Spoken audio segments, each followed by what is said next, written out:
peur quoi? Si vous dites c'est le Rwanda qui est derrière, nous sommes un pays souverain. Vous doutez? Non, si, comment c'est moi qui l'ai dit les premiers? Félix ne l'a jamais dit, Félix a suivi ce que j'ai dit. Félix était ami de Kagame, il est ami de Kagame, il a amené Kagame 2 fois ici. Vous le savez. Qui a exposé Kagame aujourd'hui? C'est moi. C'est moi qui ai exposé, moi et Mukwege, c'est nous deux qui avons exposé M. Kagame. Nous sommes le premier. Félix hier était dans le Génocoste. Bravo. Il a parlé de génocide congolais avant. Il disait que non, il n'y a pas de génocide. Est-ce qu'en réalité, ce n'est pas parce que vous êtes bloqué, vous n'avez pas de moyens pour faire cette campagne électorale? Vous savez, vous parlez de moyens. De quels moyens vous parlez? Financiers? Monsieur Kassamba, vous me connaissez sérieusement? Vous parlez de M. Katumbi. Donc vous me dites que M. Katumbi avait financé ma campagne de 2018. C'est ça que vous voulez dire? Nous étions dans une coalition. Et dans cette coalition, le fait qu'il ait parlé, le fait que Jean-Pierre Bemba ait parlé, le fait que Mouzito ait parlé, Matungulu, tout le monde, c'était une équipe. Mais donner l'argent à Fayoulou, 0. Ok, je vous le dis. Alors, je vous le dis. Vous serez démenti, hein? Alors, qu'il demande?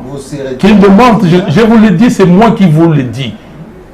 On est suivi à partir d'un moment. Mais je vous le dis, allez lui poser la question, demandez qu'il vienne demain, et que Fayoulou a dit que vous avez mis 0 francs, et puis qu'il vienne dire. Ok? Qu'il vienne dire. Mais on peut aller plus loin, cher ami, si vous voulez. Mais maintenant, quand vous parlez des élections, vous parlez toujours de l'argent, de l'argent. Monsieur Félix Tshisekedi a fait les élections de 2018. Il avait quoi comme argent? Il était populaire. Pardon? Il était populaire. Et moi, je suis quoi alors? Alors moi, je suis quoi aujourd'hui? Vous étiez derrière les... Non, non, non. Aujourd'hui, je suis quoi? Si vous l'étiez populaire. Regardez, Monsieur Kassamba, je ne veux pas parler, parce qu'il ne veut pas parler de moi. Ok? Attendez, le bien que j'ai, le bien immobilier et autres que j'ai, M. Félix n'avait pas les 10e de ça en 2018. Vous savez? Je vous dis, je vous regarde les yeux dans les yeux. Non, s'il vous plaît, yeux dans les yeux. Nous sommes ici, là où nous sommes.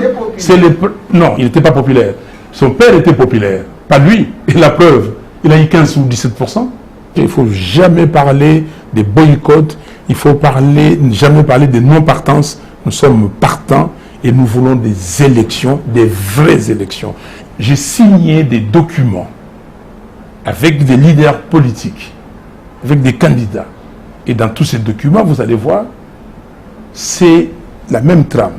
Nous n'accepterons jamais une parodie d'élection. Nous réclamons un audit du fichier électoral. Nous réclamons un fichier électoral fiable. Je crois que vous avez compris. Je vais faire la transition avec qui? Et la transition pourquoi? Pour le partage du pouvoir. Oui. Est-ce que vous m'avez déjà vu partager le pouvoir? Un seul instant? Mais dites-moi. Non, non, attendez. Je vais partager le pouvoir avec qui? Monsieur Raila Odinga est venu ici et Kenyatta et il vous propose de prendre une position au sein de ces gouvernements. Ils vont créer avec Félix Tshisekedi le poste de vice-président. Je l'avais dit, vous m'avez bien regardé? Vous avez regardé la Constitution de la République? On allait modifier. Mais cher ami, vous pensez que je peux aller comme ça, comme un enfant, aller partager le pouvoir, un programme qui n'existe pas, un programme que je n'ai pas conçu, des gens avec qui je ne partage pas les mêmes valeurs, il y a des voleurs là-dedans, il y a des brigands.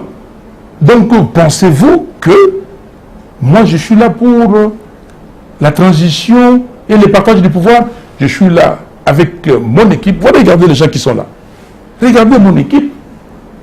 Est-ce qu'aujourd'hui, vous êtes la seule personne clairvoyante dans l'opposition? Katumbi, Sesanga, Matata partagent vos positions, mais sont dans le processus. Voyez-vous, est-ce que votre position est-elle confortable?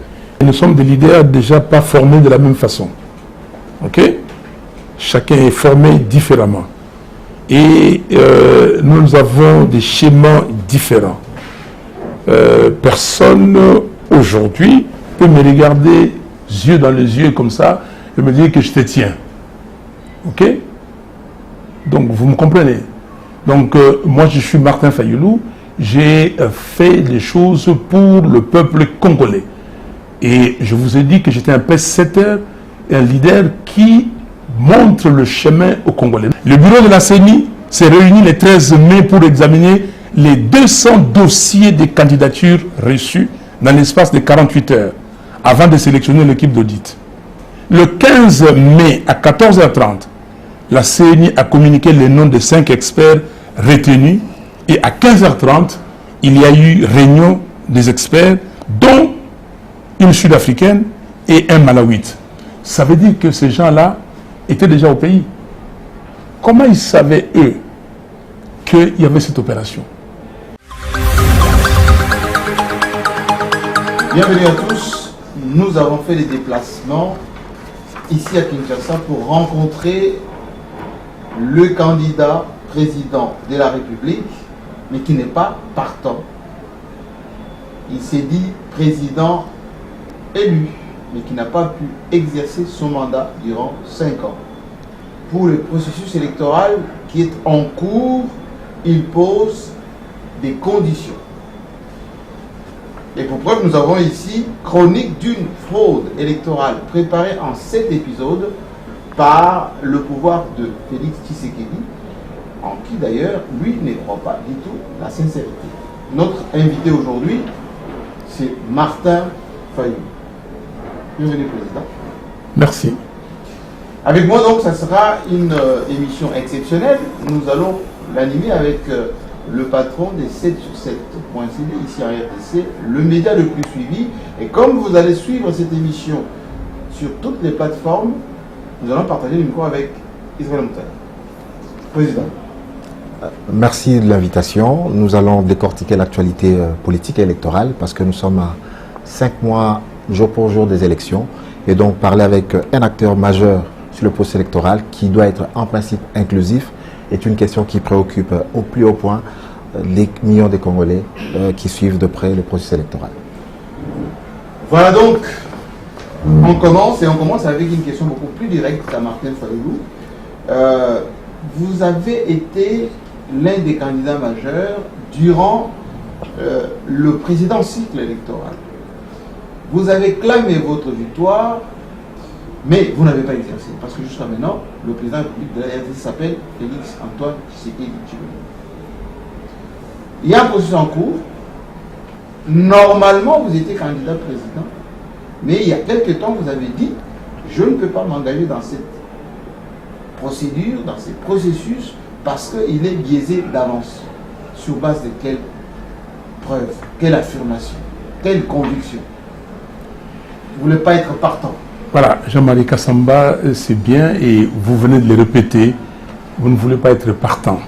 Il y a une contradiction. Vous dites que c'est candidat à la présidentielle de 2023, et en même temps, vous dites qu'il n'est pas partant. Je suis partant. Il n'y a pas de boycott. Je suis candidat à la présidentielle de 2023, mais aux élections crédibles, c'est-à-dire transparentes, impartiales, inclusive et apaisée. Je ne suis pas candidat pour aller accompagner M. Félix Tshisekedi. Nous avons été candidats en 2018. Les Congolais nous ont fait confiance. Ils nous ont élus massivement, 62,11%, vous le savez. Il y avait des enfants qui avaient 13, 14, 15, 16, 17 ans qui demain vont voter. Et ces enfants ont encore en tête les noms de Martin Fayulu. Je ne peux pas décevoir tous ces Congolais, toutes ces Congolaises. Je ne peux pas décevoir... Vous avez dit, Martin Fayulu, que je ne veux pas déposer ma candidature. Ça, c'est différent. Voilà. Parce que... Voilà. Là, vous revenez. Oui. Nous avons dit, et moi... On a terminé avec les élections de députés. Vous n'avez pas déposé en tant que député. Vous attendez peut-être être candidat président, mais si ça continue de cette manière, vous n'allez pas être candidat non plus. Voilà. Et moi et mes collègues de l'AMOCA, nous avons décidé de ne pas déposer nos candidatures à tous les niveaux simplement pour réclamer la transparence. Et la transparence à ces niveaux commence par les fichiers électoraux. Vous avez vu, nous avons demandé, après la forfaiture ou les hold-up électoraux de 2018, nous avons demandé qu'on fasse des nettoyages au niveau des institutions de la République. Et nous avons réclamé ce que nous avons appelé les réformes institutionnelles. Réformer la loi électorale, réformer la loi sur la CNI, réformer l'armée, la police, et ainsi de suite, pour qu'on puisse préparer les élections crédibles. Nous n'avons pas reçu. Nous ne l'avons pas eu. Nous avons même demandé ou proposé un plan de sortie des crises avec tous ces éléments. Mais nous sommes arrivés à l'opération d'enrôlement. Et nous avons poussé les Congolaises et les Congolais à aller s'enrôler. Et nous avons créé ce que nous avons appelé COEL, Coordination des opérations électorales de la MOUCA. Nous avons suivi toute l'opération, tout le processus d'enrôlement, entaché d'irrégularité. C'était un chaos, et ce chaos s'est achevé par un audit qu'on ne peut pas qualifier d'audit, et c'est pour cela que nous disons il faut qu'on voit plus clair au niveau du fichier électoral. Oui, mais j'ai ici sous les yeux un document que vous avez réalisé vous-même. Vous dites ce qui se passe en ce moment à RDC, c'est prémédité. Ça a commencé depuis le 17 juillet 2020 avec la nomination de juges à la Cour constitutionnelle. Ça s'est prêté, on va dire, à Félix Tshisekedi, un comportement qui n'était pas sincère dès le début, ce qui n'est pas, de votre point de vue, aussi sincère lorsque vous voulez faire la politique. Et vous dites, la nomination de juges à la Cour constitutionnelle revêt un caractère déjà de tricherie par rapport au processus électoral. Où est le rapport? Les rapports, parce que Félix Tshisekedi a mis les siens, a mis des gens qui étaient de son obédience. Regardez la composition de la Cour constitutionnelle, et même plus tard, quand l'ancien président qui a été nommé le 17 juillet 2020, quand il a failli désobéir, qu'est-ce qu'on a fait? On l'a fait partir quand même à le propre. Regardez la composition de la Cour constitutionnelle. Est-ce que je suis le seul à me plaindre? Est-ce que nous sommes les seuls, nous, au niveau de la MOCA, à nous plaindre?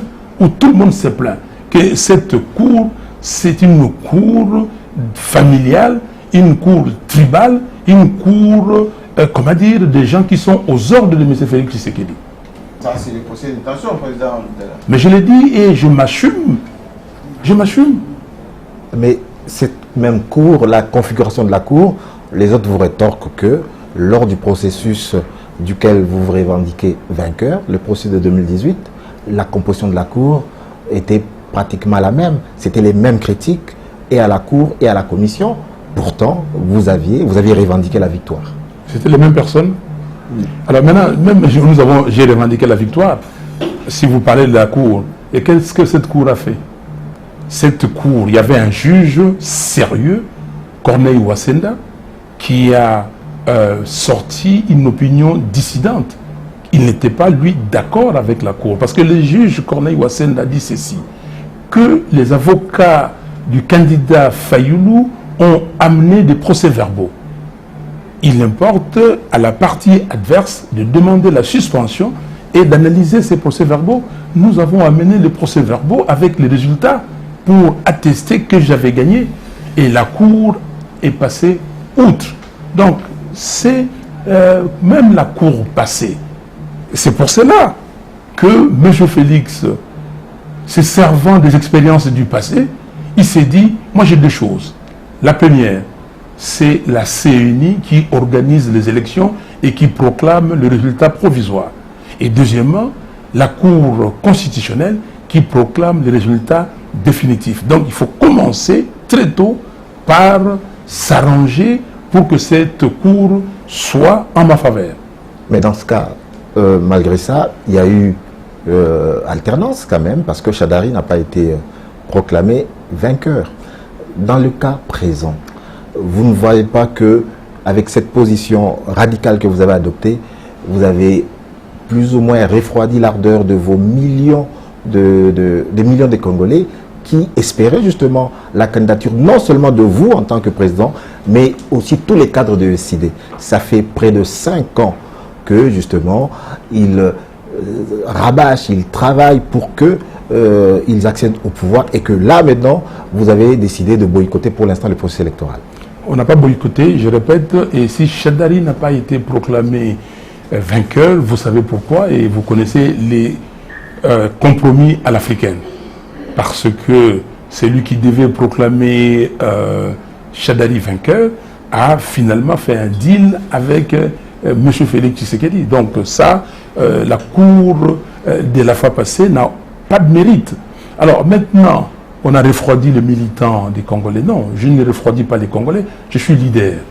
Le leader, c'est celui qui montre le chemin. En anglais, on dit pace-setter. Donc, il montre le chemin. Beaucoup de gens ne comprennent pas ce qui se passe. Vous savez, il y a quelqu'un qui a écrit « Si vous voulez cacher quelque chose à certaines personnes, je vais être pudique, et il faut le mettre par écrit. » Combien de Congolais ont lu la loi électorale? Combien? Dans son article 47, alinéa 3e, le vote semi-électronique combine l'utilisation du bulletin papier sécurisé et les comptages manuels en même temps avec un dispositif électronique de prise en charge du processus de vote, d'agrégation et de transmission des résultats. Ils se sont parés, ils se sont donné cet article pour que ceux qui auront des machines à voter chez eux à la maison, avec des cartes d'électeurs qu'ils ont, les fictifs dont nous parlons, et ils vont voter, et les résultats vont aller directement dans les serveurs. Et ça va gonfler le vote de M. Félix Tshisekedi et des siens. Et c'est ça l'objectif de la machine à voter. La machine à voter, c'est pour brouiller des pistes. Et quand vous allez dire que non, ici c'est elle qui a gagné, c'est elle qui a gagné, on va vous dire oui, compilé. Mais comment? On dit que non, on vous a dit que les résultats, ce n'est pas le comptage manuel.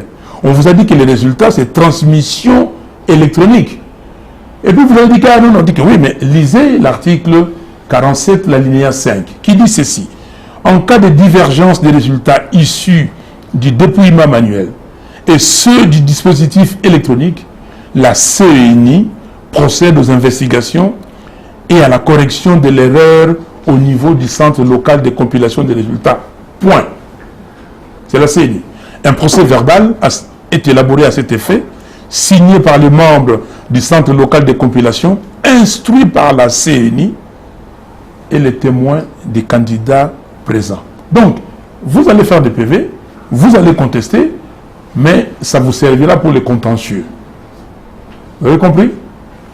Combien de Congolais ont lu les rapports de l'audit des amis de Kadima? Combien? Ces rapports. Vous savez, j'ai accepté de faire cet entretien avec vous parce que M. Kadima a dit ceci, je le cite, qu'il y a un rapport de 139 pages ou 137 pages. Ces gens-là ne lisent pas, ils n'ont pas lu les rapports. Mais moi, j'ai lu les rapports. Ça, c'est un torchon. Ah, c'est pas un rapport d'audit. Comment ça? Parce que... Mais ça, c'est un torchon, c'est pas un rapport d'audit. Alors, je termine la réponse à votre question. Je suis ici pour dire aux Congolais que si vous voulez accompagner M. Félix Tshisekedi pour continuer votre misère, pour continuer le pillage systématique des richesses de notre pays, allez-y aux élections. Mais si vous ne voulez pas, arrêtez pour qu'on puisse s'organiser et qu'on fasse les élections crédibles. Mais ces millions de Congolais qui croient en votre leadership se posent la question de savoir si jamais la CENI accède à vos revendications, vous rentrez dans le jeu comment? Pas pour vous-même, mais pour vos cadres qui sont avec vous. Si ils vont rentrer parce que le dépôt, on a clôturé les dépôts des candidats à la députation nationale et à la députation provinciale. Donc, ils sont fort clos. Donc, il ne reste plus que la présidentielle. Non, comment ils vont rentrer dans le jeu? C'est que nous demandons. Il faut se mettre d'accord. Le processus que M. Kadima est en train d'amener est entaché d'irrégularité. Même les gens qui ont postulé, vous savez que certaines banques sont restées ouvertes après les délais. Vous savez que jusqu'à aujourd'hui, ils continuent à enregistrer des gens. Est-ce que c'est sérieux ça? Vous savez qu'il y a des partis qui ont des problèmes de procédure, qu'on ne peut pas les accepter comme partie prenante dans ces élections. Donc ici, on doit tous être sérieux et se mettre d'accord pour définir les règles du jeu. On ne peut pas... Alors, si aujourd'hui, on fait l'audit du fichier électoral et nous sommes d'accord, nous prenons nos dossiers que nous avons et nous emmenons. Mais il faut que... Mais l'éventualité, là, nous sommes dans l'éventualité d'un glissement. Parce que les conséquences d'un audit, c'est entre autres un audit que vous voulez faire un nouvel audit, c'est entre autres, par exemple, que le nombre d'électeurs finaux soit différent de celui qui a été annoncé. Et donc, il faut une nouvelle répartition. Donc, il y a plusieurs processus qui vont s'enclencher et donc, il y aura des répercussions sur le calendrier, forcément. Écoutez, vous dites que le nombre d'électeurs va changer. Vous connaissez exactement le nombre d'électeurs qu'il y a dans les fichiers. Et la CENI nous avait dit qu'il y avait 43 millions 900 quelque chose. Je l'ai dit de tête comme ça. Mais il y a des gens qui disent qu'il y a 50 millions, d'autres 55 millions. Est-ce que qui sait exactement combien d'électeurs on a enrôlés? Dans ces rapports d'audit que je viens de vous montrer, il n'y a pas les données brutes d'enrôlés. On ne dit pas combien on a enrôlé. On ne sait pas combien on a enrôlé à Kinshasa et dans n'importe quelle province, on ne sait pas. On sait simplement que après nettoyage, il y a 43 millions 900 quelques. Mais on ne sait pas. Donc ce n'est pas... Les données éclatées par province, il y en a, mais pas peut-être dans le rapport, mais la CENI a publié province par province le nombre d'enrôlés. Nous avons le nombre d'enrôlés. Oui, province par province. Mais vous avez le brut.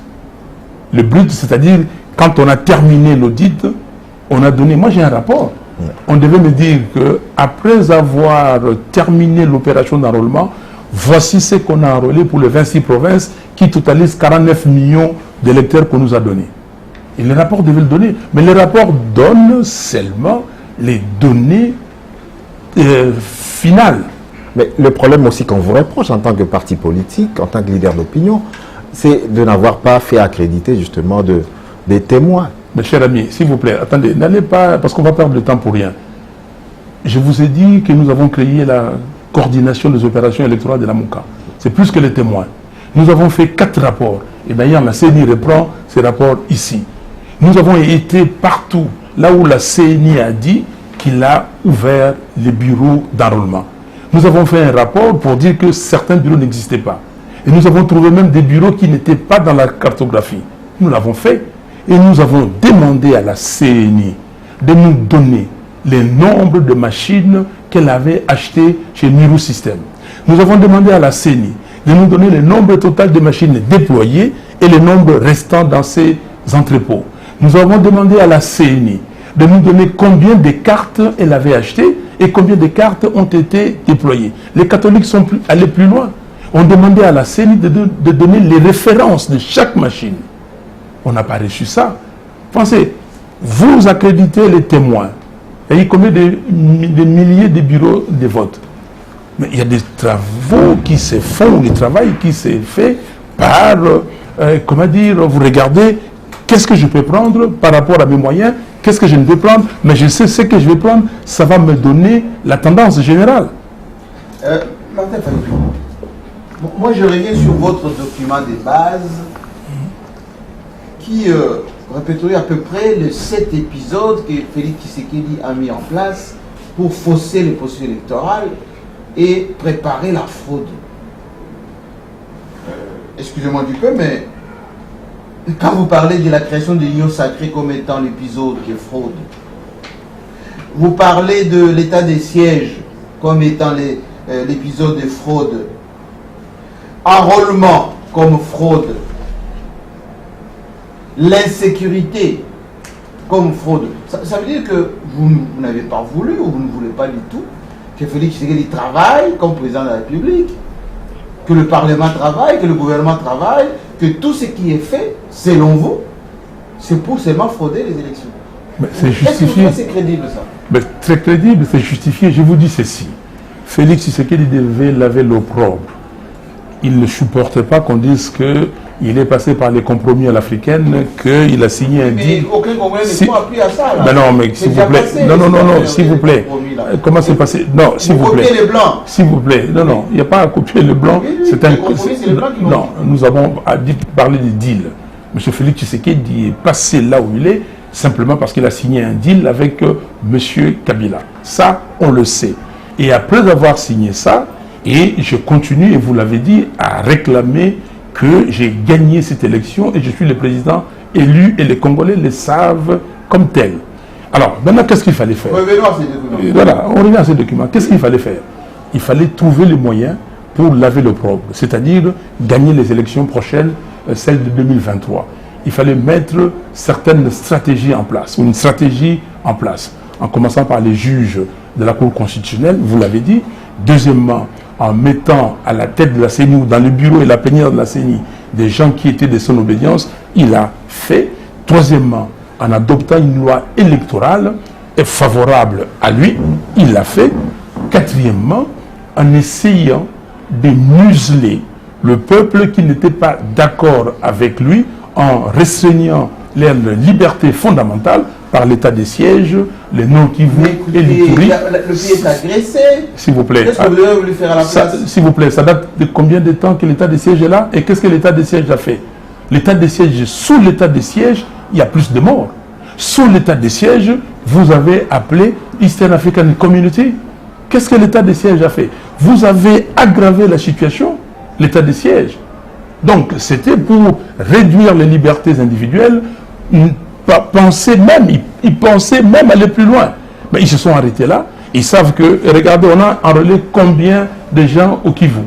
Est-ce que les gens de Massissi ont été enrôlés? Est-ce que les gens de Rutshuru ont été enrôlés? Mais là, vous ne trouvez pas que vous mélangez un peu tout? Comment on peut enrôler les gens qui sont en pleine guerre? C'est impossible. Voilà, attendez, mais ça, vous contredisez votre argument.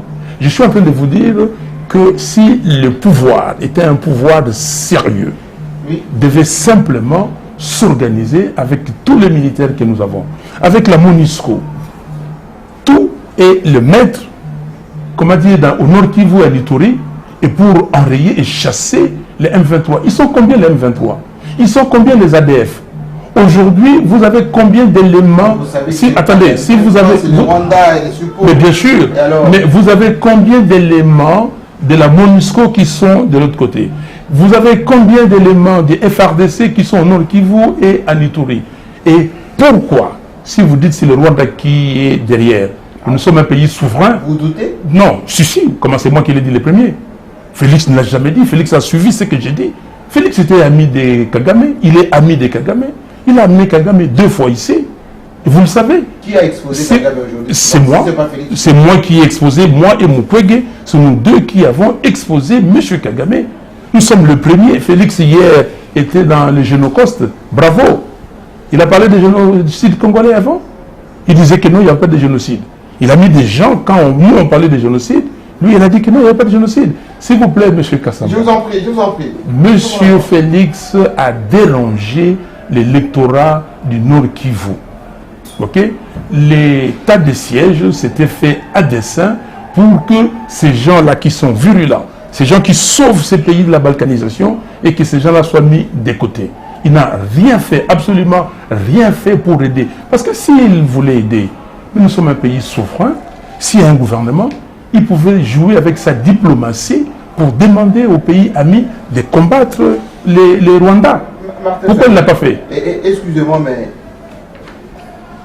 est-ce qu'en réalité, ce n'est pas parce que vous êtes bloqué, vous n'avez pas de moyens pour faire cette campagne électorale, et que le support que vous avez hier, les Katumbi, les autres membres de votre, on va dire, obédience un peu d'opposition, les 4 leaders, les uns s'en vont sans vous, et qu'un peu désemparé, vous êtes en train maintenant de vous accrocher à des arguments qui sont déjà obsolètes, déjà dépassés.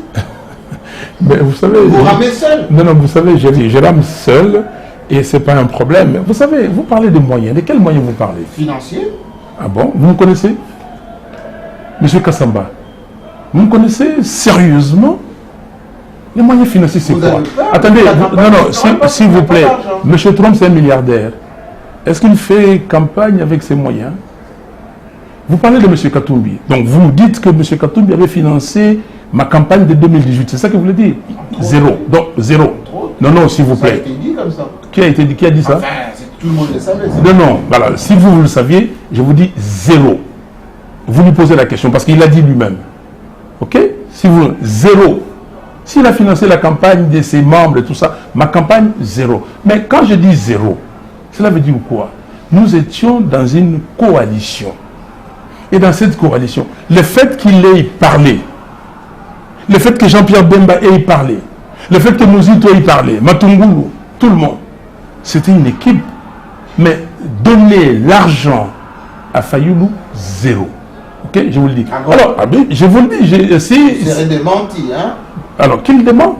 Qu'il demande, je vous le dis, c'est moi qui vous le dis. On est suivi là, partout dans le monde. Mais je vous le dis, allez lui poser la question, demandez qu'il vienne demain, dit que Fayoulou a dit que vous avez mis 0 francs, et puis qu'il vienne dire. Ok? Qu'il vienne dire.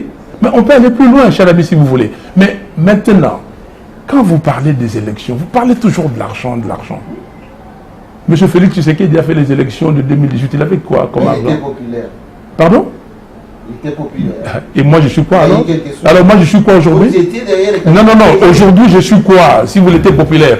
Regardez, Monsieur Kassamba, je ne veux pas parler, parce que je ne veux pas parler de moi. Ok? Attendez, le bien que j'ai, le bien immobilier et autres que j'ai, M. Félix n'avait pas les dixièmes de ça en 2018. Vous le savez? Je vous le dis, je vous regarde les yeux dans les yeux. Non, s'il vous plaît, yeux dans les yeux. Nous sommes ici, là où nous sommes. C'est les... Non, il n'était pas populaire. Son père était populaire. Pas lui. Et la preuve, il a eu 15 ou 17%. S'il était populaire, comment il a eu 15 ou 17%? Selon vous? M. Kassamba... Selon la CENI, il a gagné. Non, selon la CENI, selon les serveurs de la CENI, et selon l'observation électorale de l'Église catholique et des autres organisations d'observation, il a eu ces pourcentages entre 15 et 17%. Alors, où est la popularité? Je comprends, vous faites son avocat parce qu'il n'est pas là. Mais non, je suis d'accord, je comprends ce que vous voulez, ce que vous faites, mais M. Félix Tshisekedi n'a pas gagné cette élection-là. M. Félix Tshisekedi n'avait pas de moyens. Il n'avait même pas les dixièmes de moyens que moi j'avais en ce moment-là. Ok? Il a fait le tour du Congo. Non, s'il vous plaît, attendez, il n'a pas fait le tour du Congo. Si. Félix Tshisekedi, non, s'il vous plaît. Alors, vous ne suivez pas. Vous étiez les médias. S'il vous plaît. Vous étiez les médias. Moi, je suis les médias. Il y a quelqu'un qui était le directeur de cabinet de M. Kabila. Il a dit ceci. Tenez, que M. Ramazani a fait les 26 provinces du Congo. Il est même allé dans le village. M. Fayoulou était seulement dans 16 provinces. Et M. Tshisekedi dans 13. Ok? Vous voyez cette information? Je vous la donne. Question. Oui. Le peuple nous suit. Cette émission, c'est un peu la température de votre état d'esprit aujourd'hui. Oui. Admettons que la CENI passe outre ces revendications.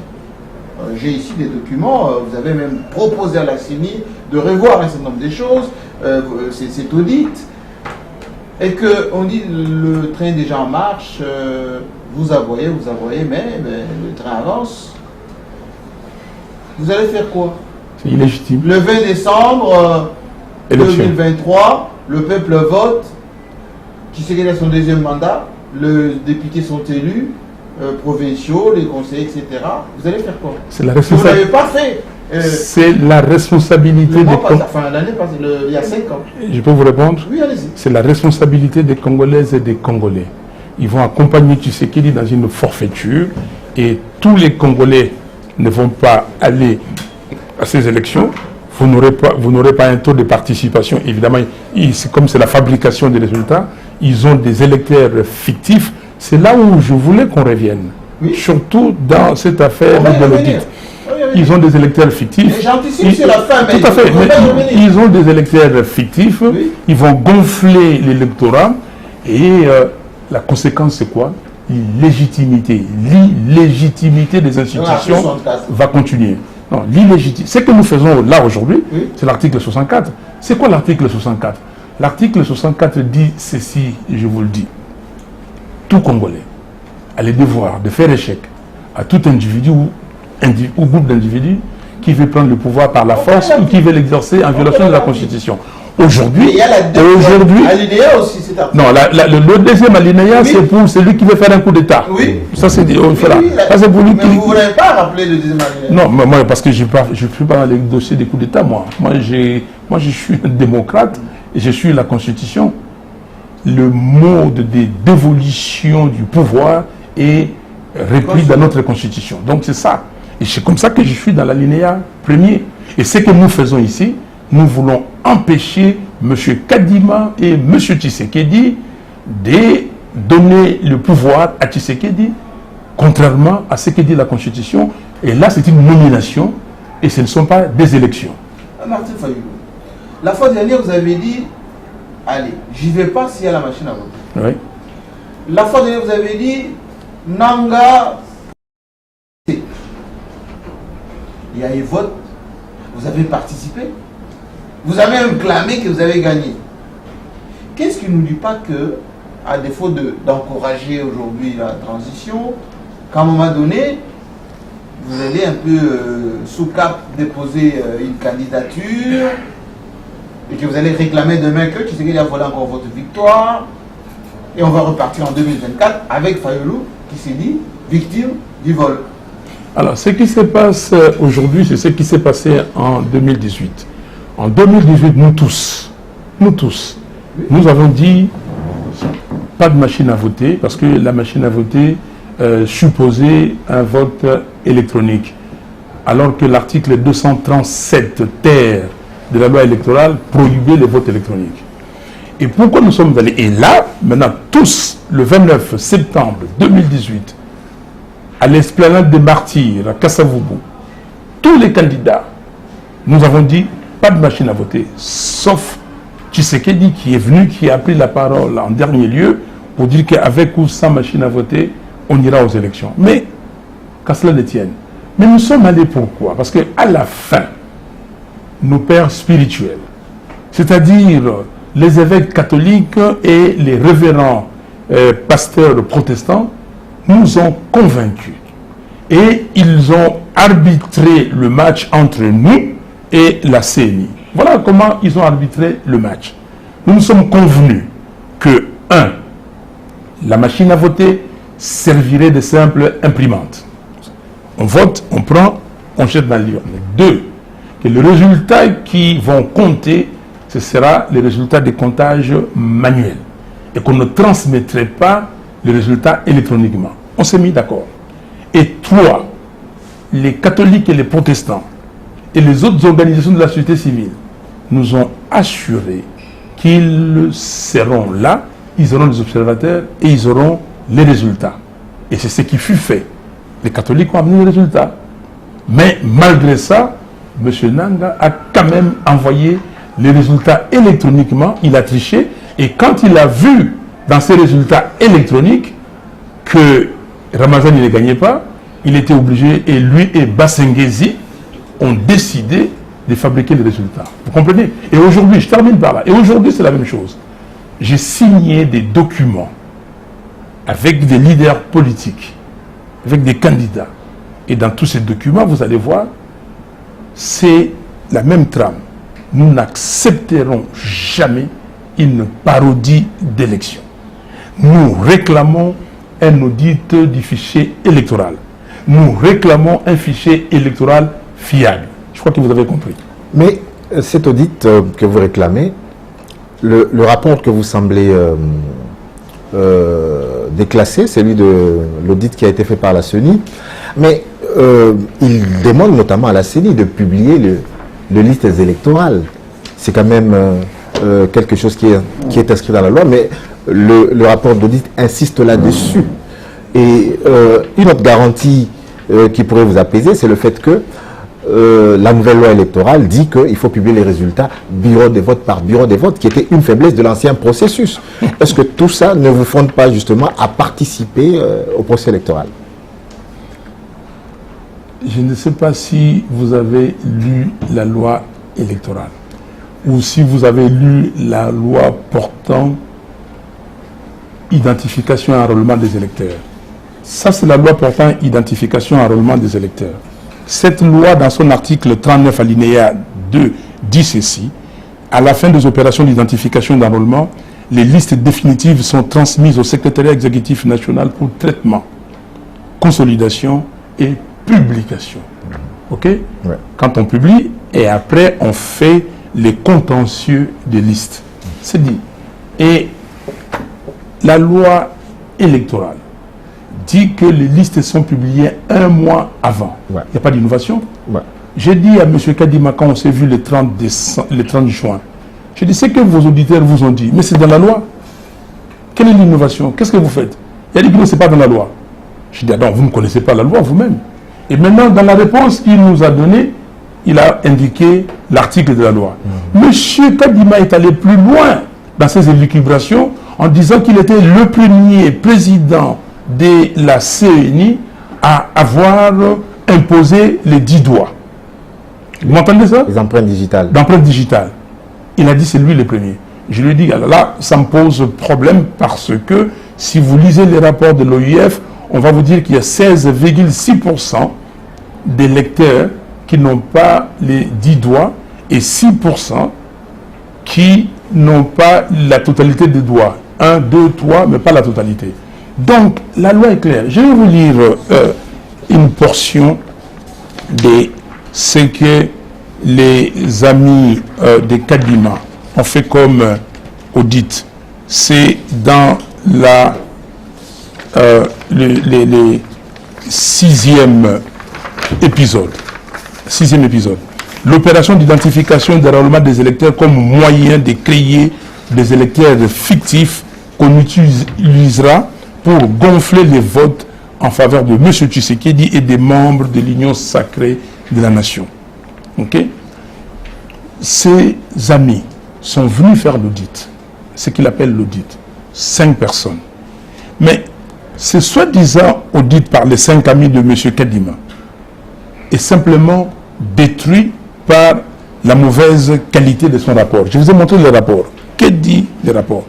Sans apporter des éléments probants sur toutes les questions susceptibles de restaurer la confiance des parties prenantes, l'équipe d'audit aboutit à des conclusions qu'elle ne peut justifier. Quelles sont ces conclusions? L'équipe soutient par exemple que la CENI a fait d'énormes progrès dans la mise en place d'un système technique robuste capable de produire un fichier crédible et fiable. C'est lapidaire. C'est quoi ça? Et continue. Attendez, pourtant, ça c'est l'audit qui continue. Est-ce que vous n'avez pas, par exemple, piégé la CENI? Non, non, je n'ai pas besoin de piéger la CENI. Ça veut dire qu'en disant que les listes de vos électeurs, ils vont s'enrôler dans un centre de vote X, alors que leurs noms n'apparaissent pas, ou l'âge ne correspond pas. Bref, est-ce que vous n'avez pas un mécanisme pour piéger la CENI, pour voir, pour tester la fiabilité? Donc ça veut dire que, voilà, il dit que je n'ai pas d'argent, et vous dites que j'ai pris des millions d'électeurs, payer les billets, payer les moyens pour faire... Non, je dis si vous n'avez pas fait un processus interne pour piéger la CENI. Vous êtes journaliste aguerri, vous surveillez, vous suivez l'évolution politique ici, la situation politique. Si quelqu'un s'amuse à le faire, il sera démasqué. Les gens qui ont donné des machines à enrôler aux gens, on l'a su. Vous avez vu des camions, des véhicules qui ont fait des accidents avec des machines. Vous avez vu des gens avec des cartes d'électeurs. Ça, vous l'avez vu. Si quelqu'un qui n'est pas de la CENI s'aventure à faire quelque chose de ce type-là, il sera démasqué. Parce qu'il faut des millions. On vous parle de plus de 10 millions de fictifs. Il n'y a que la CENI qui peut prendre des kits électoraux et donner aux gens pour que les gens fabriquent des cartes. Mais nous, on peut le faire comment? Oui, mais ces cartes, justement, vous avez la possibilité, lorsque les listes électorales seront affichées, pour démasquer les fictifs et pour avoir des listes fiables. C'est ça, une des revendications, justement, qui a été prise en compte. On a dit qu'on va mettre les listes électorales, on va les mettre sur le site Internet. Comme ça, tous les partis... Mais c'est une exigence légale, c'est dans la loi. Tout à fait. S'il vous plaît, soyons, il faut aider les Congolaises et les Congolais à comprendre. Si on donne, moi je peux vous donner 1000 noms, je peux les fabriquer. Ok? Vous mettez les noms dans les sites. Vous avez mis les empreintes digitales. Quand vous allez voir les noms, vous allez commencer à les lire. Vous connaîtrez les noms de votre épouse, de vos frères, sœurs, les membres de vos familles. Mais les autres 40, quelques millions qui vont venir, vous les connaissez? Non. Mais l'audit, c'est pourquoi? C'est faire des tests. On prend un nom et on regarde s'il y a les empreintes digitales. On regarde si ces empreintes digitales n'ont pas été servies pour un autre nom. C'est ça les tests qu'on fait. Et c'est pour cela qu'il fallait faire des tests avec des témoins pour vérifier. Alors, je vous retourne la question, je ne vous pose pas la question, mais je pose la question et je réponds. Pourquoi M. Kadima, s'il n'avait rien à cacher, pourquoi il ne veut pas qu'on le voie? Regardez, laissez-moi continuer ici. Je vais vous lire cette phrase ici. Le 15 mai, non, d'abord, je commence par ceci. La CENI a publié l'appel d'offres de l'audit le 9 mai. Elle a clôturé le 11 mai, 2 jours plus tard. Le bureau de la CENI s'est réuni le 13 mai pour examiner les 200 dossiers de candidatures reçus dans l'espace de 48 heures avant de sélectionner l'équipe d'audit. Le 15 mai à 14h30, la CENI a communiqué les noms de 5 experts retenus et à 15h30, il y a eu réunion des experts, dont une Sud-Africaine et un Malawite. Ça veut dire que ces gens-là étaient déjà au pays. Comment ils savaient, eux, qu'il y avait cette opération? Alors, vous comprenez? Les calendriers mentionnent que le 16 et le 17 mai, les experts ont rencontré certaines parties prenantes. Cela veut tout simplement dire que l'examen du fichier s'est fait pendant 3 jours, donc le 18, le 19 et le 20. 3 jours pour entrer dans le système, analyser 49 millions d'électeurs, faire des tests, trouver les doublons et trouver les gens qui n'ont pas d'empreinte et amener. Est-ce que vous trouvez ça sérieux? Ben, ils disent que c'est des logiciels. Parce Quel que logiciel? la CENI elle-même a dit que elle a radié 3 344 000 électeurs. Oui. Donc, dans ce lot, il y a ceux qui se sont plusieurs fois enregistrés, plus de 2 millions. Les mineurs, 97 000. Oui. Et puis, les gens qui n'ont pas d'empreinte digitale, près de 300 000. Les gens qui n'ont pas d'iris. Donc, voilà, ça veut dire que c'est des logiciels Mais qui ça vient détectent. d'où? Ça vient d'où? Si vous totalisez, attendez, totalisez ces chiffres-là et trouvez maintenant la concordance avec les chiffres d'avant. Il n'y a pas de concordance. Additionnez les chiffres de la CENI. C'est pour cela que la CENI doit être sérieux et nous allons poursuivre la CENI devant la justice avec ça. Nous devons poursuivre la CENI. Que la CENI nous donne le nombre total d'enrôlés et le nombre total de gens qu'on a expurgés du fichier. Si vous additionnez ça, je peux faire l'exercice avec vous parce que je l'ai fait. Et dans les documents que je vous ai remis, vous vous êtes documenté, heureusement, je vous ai donné ces tableaux-là. Donc, il y a discordance. Il n'y a pas de cohérence. Il n'y a pas de cohérence. Nous sommes en direct, en fait. Nous sommes en train de suivre par des Congolais. Nous devons clôturer cette émission. Oui. Qui sera naturellement mis à la disposition de tout le monde, qui pourra décoder le message un peu subliminal que vous êtes en train de faire passer. Moi, je l'ai compris. Contredisez-moi si c'est le cas. En fait, vous voulez une transition. En fait, vous ne voulez pas qu'il y ait élection au mois de décembre prochain pour que vous puissiez contester la légitimité de Félix Tshisekedi si jamais il a son second mandat au 20 décembre prochain. Dites-le clairement. Monsieur Jean-Marie Kassamba. Monsieur Jean-Marie Kassamba, c'est pour ça, vous voyez, j'ai amené tous les documents ici, je peux vous le démontrer. Du 11 au 14 juillet 2022, nous avons été au Congrès. Et voilà le Congrès. Et nous avons sorti les manifestes d'Ekisangani. Vous avez les documents. Nous avons Congo Ekolo Moko, s'il vous plaît, Congo Ekolo Moko. Et j'ai été désigné candidat président de la République. OK? Avec un manifeste qui donne 18 défis. Quand on relève ces défis, nous développons l'économie. L'offre politique des Fayulu existe. Ben, comment? Depuis plus d'un an.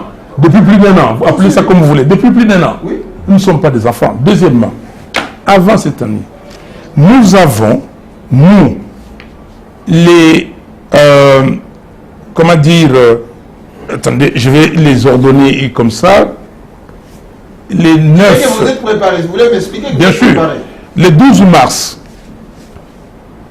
mars 2021, nous avons fait la proposition de réforme institutionnelle sur la loi organique portant et organisation et fonctionnement de la CENI.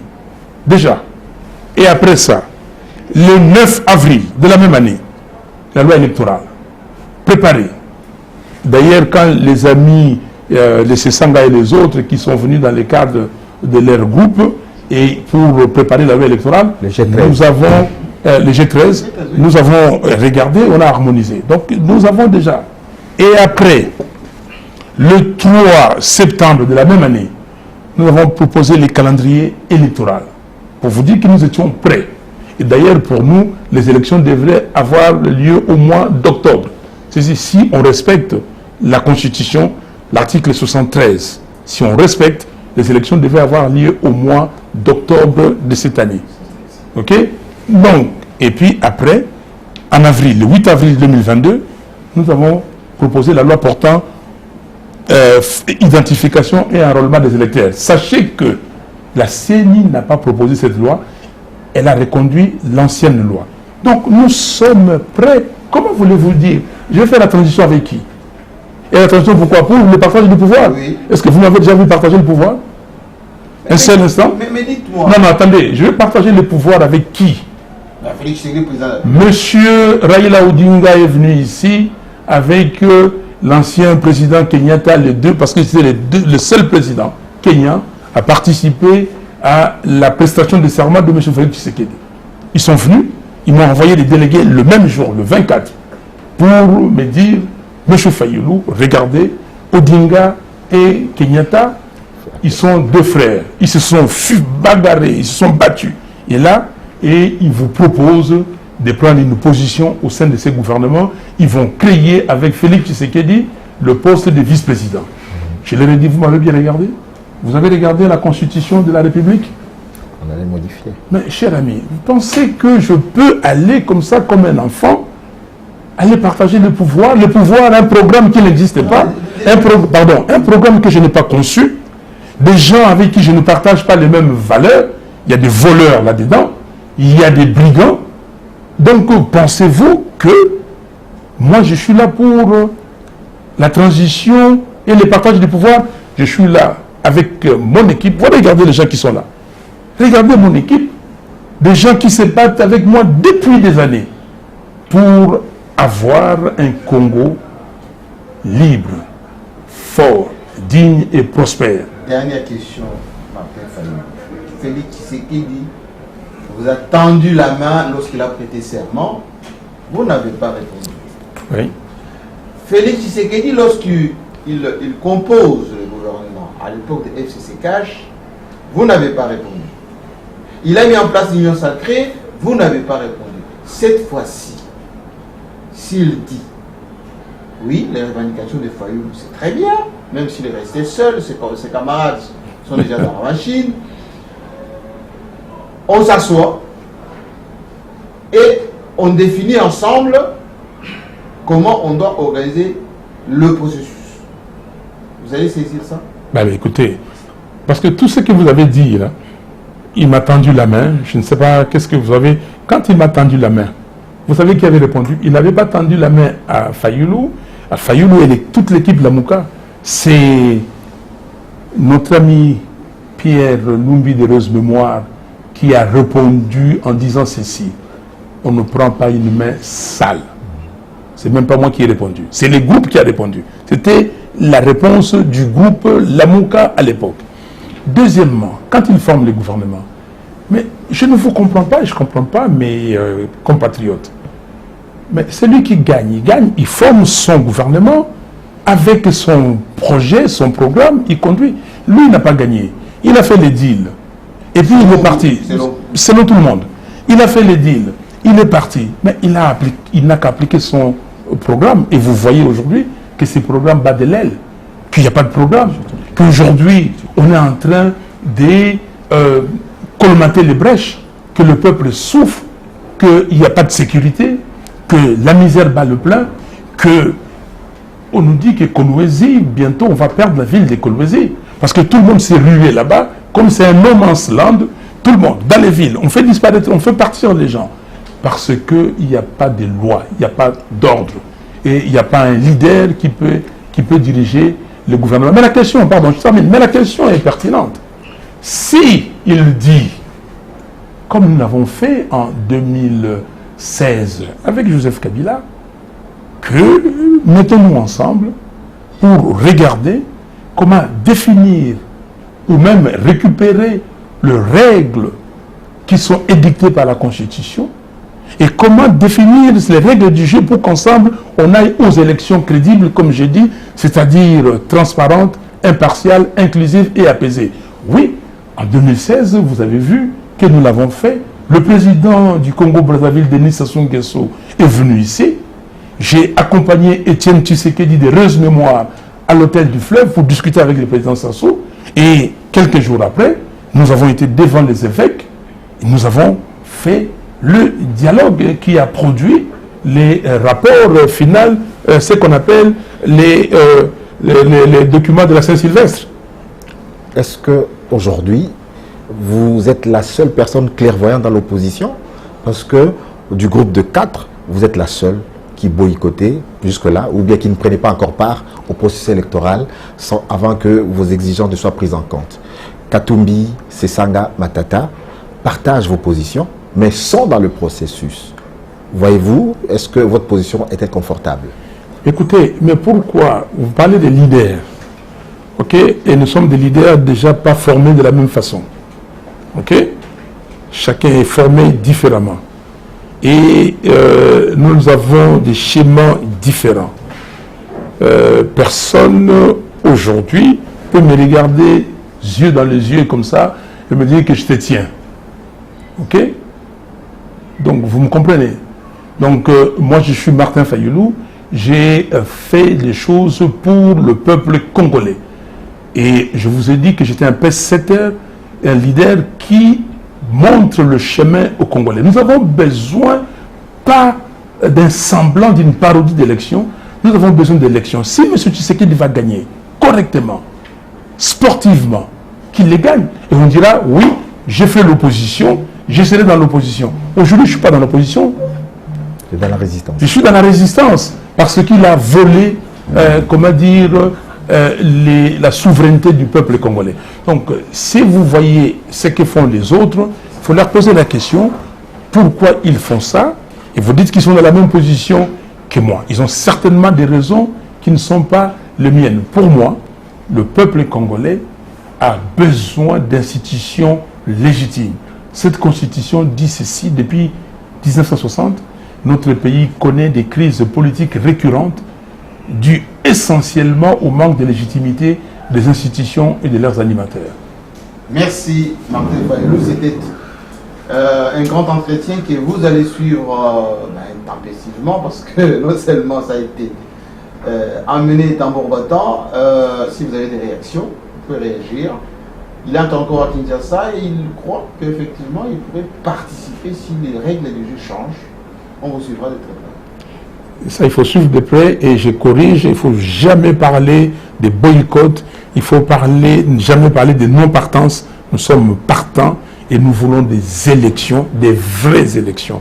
Il faut qu'à un moment donné que les Congolais arrêtent d'être des moutons de panurge. Il faut qu'à un moment donné, il faut prendre les Congolais au sérieux et les respecter. Ce n'est pas des gens parce qu'un ambassadeur est venu, il vous a dit entrez dans l'union sacrée, vous allez comme des petits enfants, vous entrez, on vous a dit de faire ceci et vous faites. Non. Merci beaucoup, l'émission est terminée.